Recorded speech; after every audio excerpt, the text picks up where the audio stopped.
There has been this ongoing like discourse around women friendships for a very long time that I kind of stayed out of because I was still trying to figure out what friendship really looked like and what it meant to me. And as someone who has spent this summer pretty much saying yes to all invites that didn't have me looking like I was unmarried and not believing in God, I pretty much did whatever. From baby showers to Pilates classes to lunch, brunch, shopping, whatever the case is, if it made sense, I did it. And what I have learned about myself is that I am definitely the outlier friend. And what I mean by that outlier is I am someone who genuinely will stick out because I have so many different interests, and I'm never going to be within one type of friend group. I might have different pockets of people that I hang out with because they fit those different interests. I also have this interesting mindset around how friendship should go. And I know that a lot of people will not feel the same way, and I'm definitely okay with that too. So, as someone who has many different interests, right? From anime to Asian dramas to natural hair to gardening to Pilates to, learning more about God and deepening my relationship with Him to whatever catches my attention and interest, I will pretty much dip my hands in anything. Um, and just to solidify even more of like how much I will bounce around as a person with different interests, just take one of my playlists, for example.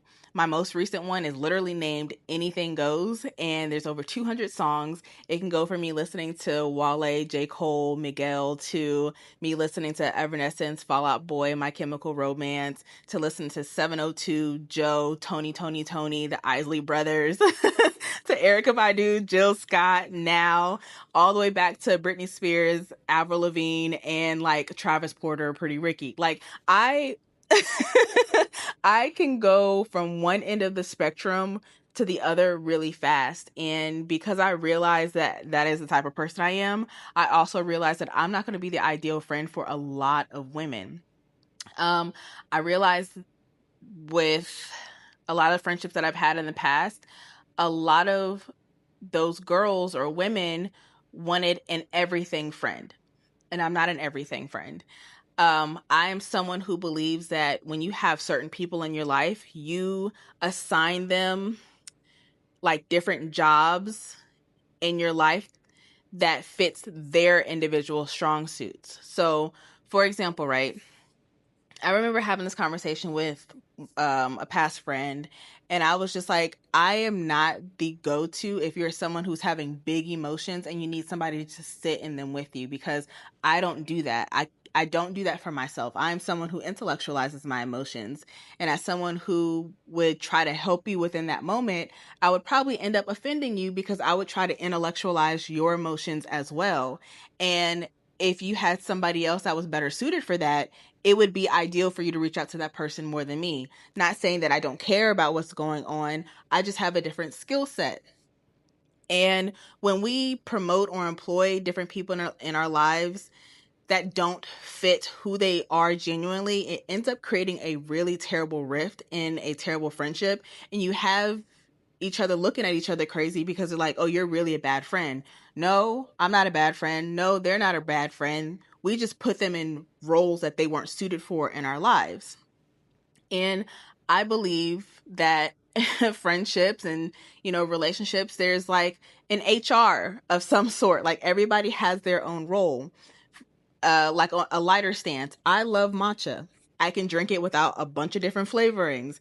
If I wanted to go to a matcha bar, if a friend of mine told me that they felt like matcha tastes like grass, I'm not taking them to the matcha bar. I'm not inviting them to it if all they sell is matcha, right?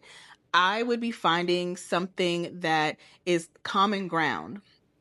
And because I'm someone who can jump from one group to another, I don't mind. I don't know. It wouldn't hurt my feelings not being included in certain things. I would probably join in where it makes sense and then not when it doesn't. And I think because as women, sometimes we put so much pressure and we have like really harsh requirements for friendships, it's really hard to create genuine ones. And if I'm going to be honest, a lot of friendships to me seem to be very shallow. And as someone who likes deep relationships, I like talking about a lot of different things. I like doing a lot of different things. Like shallow conversations, shallow relationships will never work for me. It would just feel like I'm wasting my time. Um, like, for example, there's something so intimate and genuine friendship wise about being able to invite somebody over to your house just because you want company, but you don't necessarily want to talk. I just want to parallel play. You do your own thing, I do my own thing, and like we're just enjoying each other's company. Like that's the type of stuff that I like doing. Or and from time to time, if I want to get out the house, I have this thing like, okay, if I'm going to be out, I like to be in the house by a certain time because past a certain time, there's nothing outside for me. And I just, the more I get to know myself, the more I realize why certain friendships just never worked out.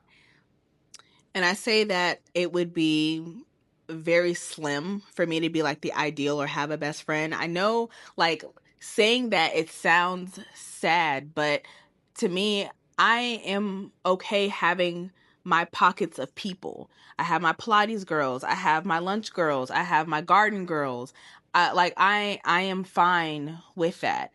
And I think the more we get to understand who we are as a person and how we work in a group, the easier it would be for us to find genuine community and genuine connection.